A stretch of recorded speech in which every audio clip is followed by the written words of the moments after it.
கிராஃப்டை வந்து நம்ம பயங்கரமாக அண்டர்ஸ்டாண்ட் பண்ணிக்கணும். சினிமான்றது வந்து அடிப்படையில் பக்கா டிரெக்டர் மீடியம்.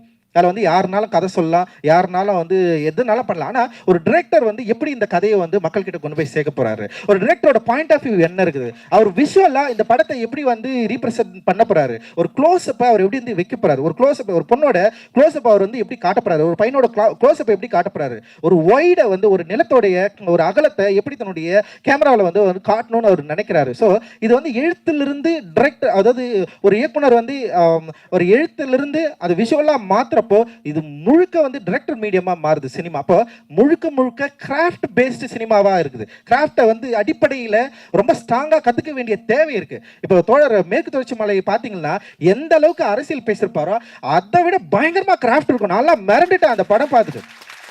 அந்த படத்தை வந்து பார்த்துட்டு எனக்கு வந்து கை கால்லாம், அந்த படம் முடிஞ்சு வெளியே வர எனக்கு கை கால்லாம் ஒதுருது. எப்படி ஒரு மனுஷன் வந்து ஒரு இயல்பை இப்படி படம் பிடிக்க முடியும்? ஒரு இயல்பை முரளி சார் அடிக்கடி சொல்லிட்டு இருப்பாரு, எது வந்து ரொம்ப ஸ்ட்ராங்கானது அப்படின்னா இயல்பானதுன்னு வரும், எளிமையானது.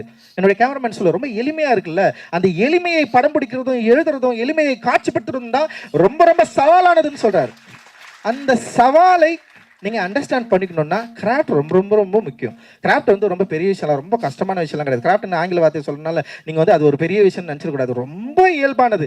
அந்த இயல்பு என்னன்னா, உங்கள் கண் வழியாக இந்த சமூகம் உங்களுக்கு என்ன கருத்து கொடுத்ததோ, உங்கள் கண் வழியாக இந்த உலகத்தை பார்ப்பதா, அந்த உலகத்தை பார்க்கறதுக்கு உங்களுக்கு சில டூல்ஸ் வந்து உங்களுக்கு வந்து ஹெல்ப் பண்ண போகுது. அந்த டூல்ஸை சரியா புரிஞ்சுக்கணும், அந்த கலரை சரியா உள்ள கொண்டு வரணும், அந்த லைட்டிங், அந்த கேரக்டரை நீங்க வந்து கரெக்டாக வந்து ஸ்டேஜ் பண்ணணும்.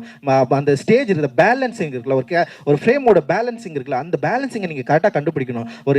நீ ஒரு ஃப்ரேம் வச்சேன்னா இது எங்க இருக்கணும், இவன் எங்க உட்காந்துக்கணும், இவன் நான் எங்க உட்காந்துக்கணும், இந்த கேரக்டர் எவ்வளவு தூரம் நடக்கணும், எங்க நின்று பேசணும், அந்த காட்சியோட தன்மையை ஒரு சீன் இருக்குது. ஒரு சீனை வந்து நீங்க படிச்சுட்டு அந்த சீன் உங்களுக்குள்ள என்ன பாதிப்பு உண்டாக்குது, அந்த பாதிப்பு தான் ஃபர்ஸ்ட். அந்த பாதிப்பு தான் அந்த சீன் வந்து உருவாக்கணும். ஸோ அந்த பாதிப்பை உருவாக்குவதற்கு என்ன நம்ம வந்து எப்படி இதை ஷூட் பண்ணலாம், என்ன மாதிரியான லைட்ல வந்து இது இருக்கலாம். ஸோ இது எல்லாமே சேர்ந்தது தான் அது. ஸோ அந்த கிராஃப்டை நீங்க வந்து கத்துக்கணும். இப்போ கூட நிறைய பேர் படம் எடுக்கிறாங்க, நம்மள திட்டி கூட படம் எடுக்கிறாங்க. ஆனால் கிராஃப்ட் வைஸ் ஒண்ணுமே இல்லை, ஜீரோ. அது நம்மளால அது வந்து ஒரு படமா கூட என்ன பண்றது, ஒரு படமா கூட ஏத்துக்க முடியாது. அது படமே கிடையாது.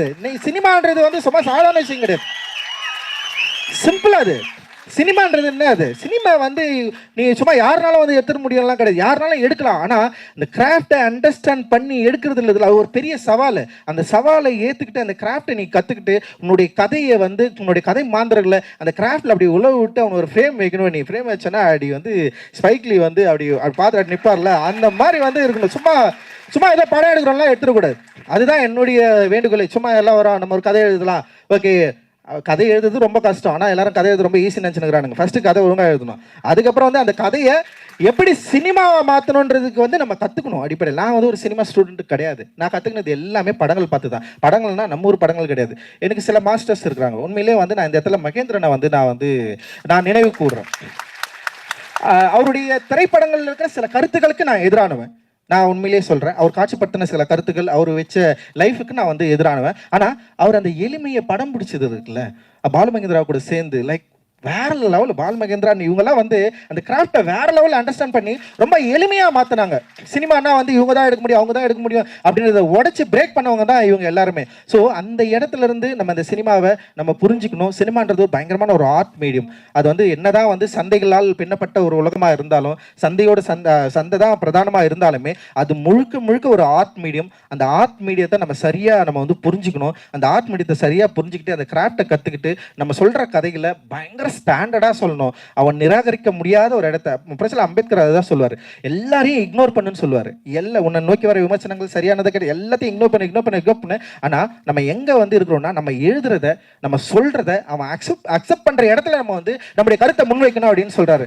பல விவாதங்கள் உருவாகலாம், ஆனால் நம்முடைய கருத்தை அவனால் வந்து விளக்கவே முடியாத ஒரு இடத்துல இருக்கணும் அப்படின்னு சொல்றாரு. ஸோ அந்த மாதிரியான திரைப்படங்களை நம்ம எடுக்கிறதுக்கு நம்ம வந்து நம்மளை வந்து அப்ளை பண்ணணும், கற்றுக்கணும்னு நினைக்கிறேன். இங்கே எல்லாருமே நம்ம இருக்கிறோம். நம்ம எல்லாருக்குமான ஒரு எல்லாருக்குமே தனித்தனி இயக்குநர்களுக்கு ஒரு லாங்குவேஜ் இருக்குது. அந்த லாங்குவேஜை கற்றுக்கிட்டாலே போதும். ஸோ அதை கற்றுக்கொள்வதற்கு இந்த 3 நாள் அந்த இது வந்து உங்களுக்கு வந்து பயனுள்ளதாக இருக்கும் அப்படின்னு நான் நம்புகிறேன்.